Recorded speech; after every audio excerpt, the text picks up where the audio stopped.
I'm 32, work as a financial analyst for a mid-sized consulting firm here in downtown. Nothing fancy, but I pull in decent money, around $95,000 a year, enough to live comfortably, pay the bills, and even save a little. My wife Jessica comes from money, old money, the kind where your great-grandfather's portrait hangs in the country club, and everyone knows your family name. Her father, George, built a commercial real estate empire worth somewhere in the low eight figures. Strip malls, office complexes, that sort of thing. Smart investments, good timing, and an eye for undervalued properties. Her mother, Victoria, was a successful real estate broker for 20 years, before retiring to manage the family's social calendar and investment portfolio. Translation, she spends her days at charity luncheons and making sure everyone knows the Pemberton name. Victoria Pemberton has hated me since day one. The moment Jessica brought me home to meet the family, I could see it in her eyes. I wasn't good enough, didn't come from the right family, didn't go to an Ivy League school. My crime, being middle class and having the audacity to love her daughter anyway. We've been married 5 years, together for 7 total. Victoria has made those years interesting. There's an art to delivering backhanded compliments, and she's mastered it. "Oh, you're still driving that Honda. How practical of you," always said with a smile that never quite reached her eyes. Comments about how Jessica could have done better, usually delivered when she thought I was out of earshot. Once she actually said at Thanksgiving dinner, right in front of the whole family, that she'd hoped her daughter would marry someone with more ambition. I let it slide. Every time. Jessica would apologize later, say her mom was just like that, explain how Victoria came from a different generation with different expectations. I'd nod and move on because I loved Jessica, or thought I did. Looking back now, I wonder if I was just comfortable with the routine, with the predictable rhythm of our life together. Jessica worked part-time as an interior design consultant, and I use the term worked loosely. She'd help Victoria's rich friends pick out throw pillows and rearrange furniture, charging them ridiculous amounts for what basically amounted to having good taste and confidence. It wasn't real work, not in the way most people understand work, but it gave her something to do and made her feel useful. 3 weeks ago, everything changed. I'd been having a particularly brutal week at the office. We were in the middle of analyzing a potential acquisition for one of our bigger clients, and the numbers weren't adding up the way they should. I'd been pulling 12-hour days, trying to figure out where the discrepancies were coming from. Thursday afternoon, my meeting with the client got canceled at the last minute. Something about their CEO having a family emergency. I was actually relieved. I could finally go home at a reasonable hour, maybe order takeout, and spend some quiet time with Jessica. I walked into our apartment around 4:30, expecting to find it empty. Jessica usually spent Thursday afternoons at her mom's house, planning whatever social event Victoria had cooking. But her car was in the parking lot, and I could hear the faint sound of the TV coming from the living room. "Jess," I called out as I dropped my briefcase by the door. "You home?" No answer. I walked toward the kitchen, loosening my tie, already thinking about what we might order for dinner. That's when I saw it, Jessica's laptop, sitting open on the kitchen counter. The screen was still active, showing her email inbox. I wasn't snooping. I want to be clear about that. I wasn't looking through her private emails or trying to catch her doing something wrong, but the subject line of the draft email sitting at the top of her screen caught my eye, and once I read it, I couldn't look away. Retainer and proceedings timeline. Something cold settled in my stomach. I glanced toward the living room, heard Jessica on the phone with someone, her voice low and muffled. She hadn't heard me come in. I shouldn't have looked. I know that. In a perfect world, in a marriage built on complete trust, I would have closed the laptop and walked away. But something about that subject line nagged at me. Retainer for what? Proceedings for what? I clicked on the draft. The email was addressed to Bradford and Associates Family Law. I recognized the name. They were one of the more expensive divorce firms in the city. The kind of place you went when you had serious money and wanted serious results. The content made my blood freeze. "Mr. Bradford, Mother has transferred the agreed amount, $750,000, to my personal account as discussed. I'm ready to proceed with filing. Please prepare the paperwork for irreconcilable differences. I'd prefer to handle this quietly and quickly to minimize complications. Thank you, Jessica Wells. I read it once, then again, then a third time, because surely I was misunderstanding something. My wife had already taken money to divorce me, not considering it, not thinking about it. Done deal. The money was already in her account. The lawyer was already retained. The paperwork was already being prepared. 7 years together, 5 years married, and she'd sold our marriage for $750,000. I stood there for what felt like an hour, but was probably only 5 minutes, staring at that email draft. My hands were shaking. I could hear Jessica in the living room, still on the phone, laughing at something someone had said. Normal, casual laughter, like she wasn't in the process of destroying our life together for money. That's when I remembered something from 8 months ago. George had called me, asking for help with something he was embarrassed to admit he didn't understand. He wanted to do one of those ancestry DNA tests. He was updating his will and wanted to include genetic health information for his descendants. Family history of diabetes ran on his side, and his lawyer had suggested it might be relevant for insurance purposes. I'd helped him navigate the website, explained how the testing worked, even drove him to FedEx to ship the sample. We'd bonded over it, actually. Two guys trying to figure out technology that seemed designed to confuse anyone over 50. When the results came back, George had called me confused and devastated. The test showed no genetic relationship between him and Jessica. Zero. Not even distant cousins. I'd told him there might be an error, maybe sample contamination. Maybe the lab had mixed things up. I'd offered to look into it quietly, and he'd been grateful. What I found changed everything I thought I knew about the Pemberton family. I'm good at research. It's literally what I do for a living. Dig through financial records, cross-reference data, find the discrepancies that tell the real story. So, when George asked me to look into the DNA results quietly, I treated it like any other investigation. I started with public records, birth certificates, hospital records, anything I could access legally. Jessica was born at Mercy General on March 15, 1994. Dr. Alan Hoffman was the attending physician. That name stuck with me because George had mentioned him before, the family doctor who delivered Jessica and taken care of the Pembertons for over 20 years. I dug deeper. Medical licensing boards, professional associations, anything that would give me a timeline of Dr. Hoffman's career. He'd been practicing in our city from 1985 to 2009, when he'd retired and moved to Florida. During that time, he'd been the primary care physician for dozens of wealthy families, including the Pembertons. But here's where it got interesting. I found old appointment logs, not the medical records themselves, those are protected, but the scheduling records that sometimes get archived with administrative documents. Between January and June of 1993, Victoria Pemberton had weekly appointments with Dr. Hoffman, not monthly like a normal patient. Weekly. The appointment notes were vague. Stress management consultation, anxiety treatment follow-up, therapeutic counseling session, always scheduled for late afternoon, always lasting longer than typical medical appointments. I cross-referenced this with George's business travel records. He'd been expanding into the Southeast markets in 1993, spending weeks at a time in Atlanta and Charlotte, setting up new offices. The timing was perfect. Victoria was having weekly medical appointments, while her husband was hundreds of miles away. 29 years ago, around the time Jessica was conceived, Victoria had been seeing Dr. Hoffman for stress management sessions that lasted suspiciously long and occurred when George was traveling for business. I'd sat on this information for 8 months. I told George I was still investigating, that these things took time, that I wanted to be absolutely certain before presenting any conclusions. The truth was, I didn't want to destroy a family. I didn't want to hurt George more than he was already hurt by the DNA results. But now, staring at Jessica's draft email, watching her betray our marriage for money, I felt something cold and calculating settle in my chest.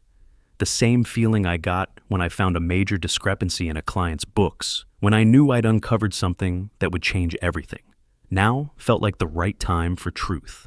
I closed the laptop carefully, making sure not to change anything. Then I went to our bedroom and pulled out a file folder I'd been keeping in my nightstand drawer. Inside were printed copies of everything I'd found, the DNA results, the appointment schedules, the timeline I'd constructed showing the overlap between Victoria's medical treatments and George's business trips. I also had Dr. Hoffman's current contact information. After he'd retired, he'd moved to a small town outside Tampa. I'd found his address through property records, his phone number through public directories. I hadn't contacted him yet, but I had everything I needed to if it came to that. I heard Jessica's phone call ending, heard her footsteps moving toward the kitchen. I walked out of the bedroom, folder in hand, and found her closing her laptop with a guilty expression.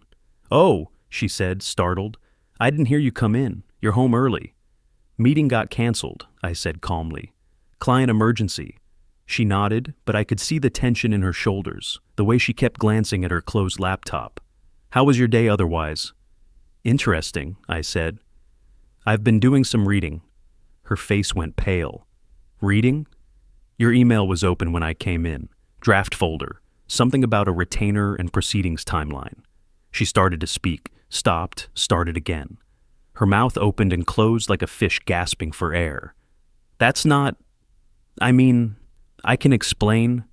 "Can you? Because according to your draft to Bradford and Associates, you've already taken $750,000 from your mother to divorce me. Past tense. Money already transferred. Lawyer already retained." Jessica's composure cracked. I could see her mind racing, trying to figure out how much I'd seen, how much I knew. "You went through my private emails?" "Your laptop was open on the kitchen counter. The email was right there. Hard to miss a subject line about legal proceedings." "That doesn't give you the right to read my private correspondence." I almost laughed. "Private correspondence about divorcing your husband. That seems like something that might concern me." She straightened up, and I saw something I'd never seen before in her eyes. Not guilt, not shame, but defiance. Like she was tired of pretending, tired of hiding what she really thought about me, about our marriage. "Maybe it does concern you," she said. "Maybe we need to have this conversation." "What conversation is that?" "About whether this marriage is working, about whether we're right for each other, about whether I've been settling." There it was, that word, settling. 5 years of marriage, and I was something she'd settled for. Something beneath her standards, a compromise she'd made that she was now being offered a way out of. "Settling," I repeated. "Is that what you call our marriage?" "My mother thinks..." "I don't care what your mother thinks. I care what you think. Though apparently you've already decided, since you've taken her money." Jessica's face flushed red. "You don't understand the pressure I'm under, the expectations, the constant comments about how I could do better, how I'm wasting my potential, how I'm disappointing the family. So you decided to cash out. It's not that simple." "It seems pretty simple from where I'm standing. Your mother offered you money to leave me, and you said yes. She's offering me a fresh start, a chance to find someone more suitable." The word suitable hit me like a physical blow. Not just settling anymore, but unsuitable. Not good enough for the Pemberton family standards. "Okay," I said quietly. "If that's how you feel, if that's your decision, then I respect it." Jessica looked surprised. She'd been prepared for a fight, for anger, for desperate pleading. My calm acceptance threw her off balance. "But before you finalize anything," I continued, "I think your father should see this." I held up the manila folder. Jessica stared at the folder in my hands like it might explode. "What is that?" "DNA results showing your dad isn't your biological father, and my research into who probably is. You should ask your mother about Dr. Alan Hoffman from 29 years ago." The color drained completely from her face. "That's impossible. That's some kind of sick joke." "It's not. Your father took that test himself 8 months ago. Those are his actual results. I've been sitting on this because I didn't want to hurt anyone. But you know what? Your mother has spent 5 years treating me like garbage because I'm not good enough for her precious daughter. And now that same daughter has just sold our marriage for a check." I pulled out my phone. "I think it's time your father knew what kind of woman he's been married to for 30 years. "You wouldn't dare," Jessica whispered. "Already done. I emailed him copies 5 minutes before I walked into this room." Her eyes went wide. "You didn't. Check his phone if you don't believe me." Right on cue, we heard a car door slam outside, then another. Fast footsteps on the walkway. The front door burst open without a knock, and George stormed in, face red, hands shaking, holding his phone. "Where is she?" he demanded, looking around wildly. "Where's your mother?" "Dad, what's wrong?" Jessica asked, but I could see she already knew. Is it true? George's voice was raw, desperate. He looked at me, then Jessica, then back at me. The DNA results, the timeline, all of it. Is it true? Before either of us could answer, we heard Victoria's voice from the hallway. George, what are you doing here? I thought you were in Charlotte until tomorrow. She walked into our living room like she owned it, dressed in her usual designer outfit, perfectly composed, until she saw George's face, until she saw the papers clutched in his hand. What's going on? She asked, but her voice had lost its usual confidence. George held up his phone. I just received some very interesting emails from our son-in-law. DNA test results, medical appointment schedules, a timeline that shows exactly when you were having your weekly stress management sessions with Dr. Hoffman while I was traveling. Victoria's composure cracked for just a moment before she recovered. I don't know what lies he's been telling you, but the DNA doesn't lie, George said quietly. Jessica isn't my daughter. That's impossible. Those tests are unreliable. There must be some mistake. 29 years, George continued, his voice getting stronger. 29 years I've loved her, raised her, thought she was mine. While you've been sitting on this secret, letting me live a lie. Victoria straightened her shoulders, going on the offensive. So what if I made one mistake? You were never here. Always working, always traveling, building your precious empire while I was stuck at home, lonely and ignored. Alan actually paid attention to me. He actually cared. The room went dead silent. Jessica gasped.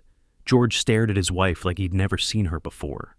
So you admit it, George said slowly. Victoria realized her mistake too late. That's not what I meant. You just admitted to a 29-year affair and paternity fraud in front of witnesses. George looked at me. You recorded this conversation, didn't you? I held up my phone, still recording. I'm not stupid.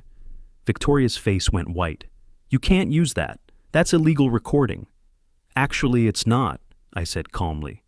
This is a one-party consent state. I'm allowed to record conversations I'm part of. George turned back to his wife. 30 years of marriage, 30 years of me working to build something for our family.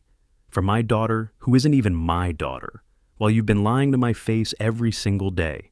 George, please, we can work through this. Work through what? 30 years of deception? You let me love a child that wasn't mine while you carried on with another man. And now, he gestured at Jessica and me. Now you're bribing her to leave her husband because he's not good enough for our fake family standards. Jessica finally found her voice. Dad, I can explain about the money. The money? George's laugh was bitter. You took money to divorce your husband. Your mother's been lying about your paternity for 3 decades. And you want to explain? Victoria tried a different approach, her voice turning soft and manipulative. Darling, we all make mistakes. What matters is family. What matters is moving forward together. Family? George's voice rose. What family? The one built on lies? The one where my wife cheats on me and blackmails her lover? The one where my daughter sells her marriage for cash? Blackmail, Jessica and I said at the same time. George pulled out more papers from his briefcase. After I got your emails, I called my lawyer, had him do some digging into Dr. Hoffman's financial records. Turns out your mother has been contacting him for years, asking for money to keep quiet about their affair. 15,000 here, 10,000 there. She's been bleeding him dry for over a decade. Victoria's face went through several emotions in rapid succession. Shock, denial, calculation, and finally, desperate anger. You have no right to investigate my private affairs. Private affairs? George stepped closer to his wife. You mean like the private affair you had with our family doctor while carrying his child and letting me believe she was mine? Those kinds of private affairs? This is all his fault, Victoria pointed at me. He's the one stirring up trouble, digging into things that should stay buried. He's trying to destroy our family. I almost laughed. I didn't destroy anything. I just revealed what was already broken. You destroyed your family when you decided to build it on lies and manipulation. You vindictive little... That's enough, George said sharply. Victoria, I want you out of the house, tonight. You can't throw me out of my own home. Watch me. 30 years, Victoria. 30 years of my life wasted on a lie. Jessica tried one more time. Dad, Mom, please. Can't we just calm down and talk about this rationally? George turned on her, and I saw years of disappointment and hurt in his eyes. Rationally? You want to talk rationally about taking money to divorce your husband? About your mother's decades of lies? About finding out the daughter I raised isn't even mine? He shook his head slowly. I need some air. I need to think. George walked toward the door, then stopped and turned back to me. Thank you, he said quietly, for telling me the truth, even if it hurts like hell. Then he was gone, leaving the three of us in a silence that felt like the aftermath of an explosion. Victoria left first, gathering her purse with shaking hands and muttering about calling her lawyer. Jessica and I stood in our living room, surrounded by the wreckage of two families, and I realized our marriage was over too. Not because of the money, though that was the catalyst. It was over because she'd looked at me and seen someone she was settling for, someone beneath her family's standards. I was never actually going to take the money, she said quietly after her mother left. The email says otherwise. Mother has transferred the agreed amount, past tense, already done. I was just exploring options, seeing what it would look like. By retaining a divorce lawyer and accepting $750,000, that's a pretty expensive exploration. Jessica's voice turned desperate. You don't understand the pressure I'm under. Every family dinner, every social event, every conversation with my mother, it's constant comments about how I could do better, how I'm wasting my potential, how I'm disappointing everyone by marrying beneath my station. So you decided I wasn't worth defending. That's not fair, isn't it? You never once told your mother to back off. You never stood up for me, for us. You just apologized for her behavior and expected me to keep taking it. She's my mother, and I was your husband, was being the operative phrase. The next few weeks were a blur of lawyers and paperwork and divided belongings. Jessica tried several different approaches: anger, sadness, manipulation, bargaining. She'd show up at the apartment unannounced, sometimes crying, sometimes furious, sometimes trying to seduce me back into ignoring what had happened. But I was done.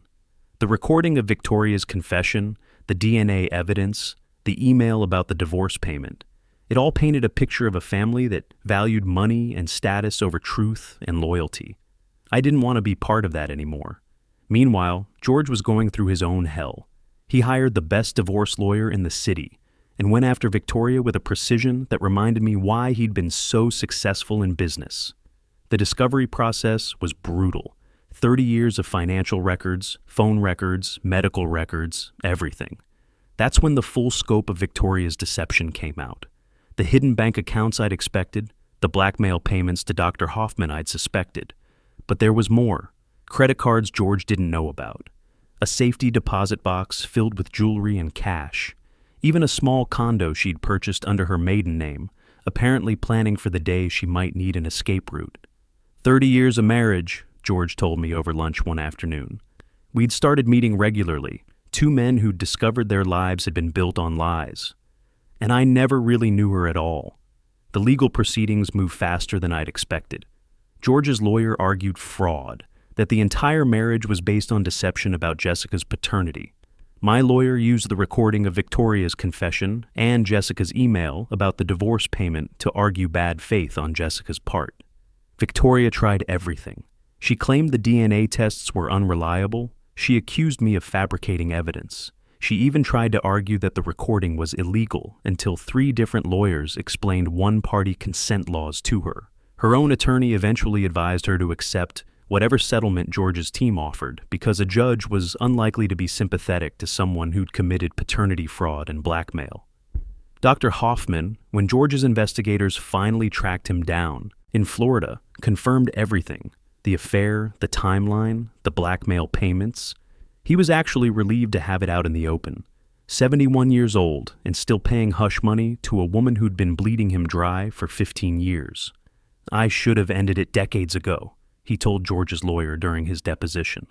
But she threatened to destroy my reputation, my marriage, everything. I was a coward. 6 weeks after that confrontation in our living room, both divorces were finalized. George got the settlement he wanted. Victoria received 30% of what she would have gotten in a normal divorce, and that was only because the judge decided she was still entitled to something after 30 years, regardless of her deception. She moved into a small condo, her social standing destroyed, most of her wealthy friends quietly distancing themselves once the details became public. Jessica got minimal spousal support from me, 6 months of reduced payments to help her transition. She's living with a college friend now, trying to build an actual career since her part-time interior design work barely covers rent. Last I heard, she's considering going back to school for something practical. Accounting maybe, ironic, considering how she used to look down on my profession. She still blames me for everything. In her version of the story, I'm the villain who destroyed her family with manufactured evidence.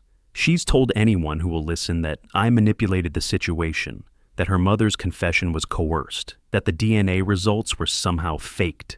Some people believe her, most don't. The $750,000 offer was always a fantasy. Victoria had maybe $200,000 in her secret accounts, most of which went to legal fees anyway. The rest was just manipulation, dangling a carrot to get Jessica to make a choice. And Jessica fell for it completely. George and I still have lunch once a month. He's doing better, though it's been hard. 30 years of marriage is a long time to discover it was built on sand. He's in therapy, working through the realization that the woman he loved never really existed. The person he was married to was a character Victoria played, not who she really was. Here's the complicated part. He still loves Jessica. Not biologically his daughter, but he raised her for 29 years. Those memories don't disappear because of DNA. They're working on their relationship slowly. She's angry at him for abandoning her mother, but there's something there worth saving. As for me, I'm okay. Not great, not terrible, just okay. The apartment feels different now. Bigger, quieter, more like mine than ours. I kept most of the furniture since I'd paid for it. Changed some things around, bought some new artwork, made it feel less like our space and more like my space. Work's been steady. Nobody there knows the full story, which I prefer. I show up, analyze numbers, go home. My friends have been supportive. My family thinks I dodged a bullet, though they're too polite to say so directly. My mom keeps trying to set me up with her coworker's daughter. She's lovely, very stable, comes from a nice family. I appreciate the sentiment, but I'm not ready for that yet. Do I regret exposing the DNA situation? No. Maybe it was nuclear. Maybe it caused a lot of pain. But the lies had already caused pain, just quiet, hidden pain that festered for decades. I ripped the bandage off. It hurt like hell, but at least now everyone's dealing with reality instead of comfortable fiction. That's not revenge. That's just truth finally catching up.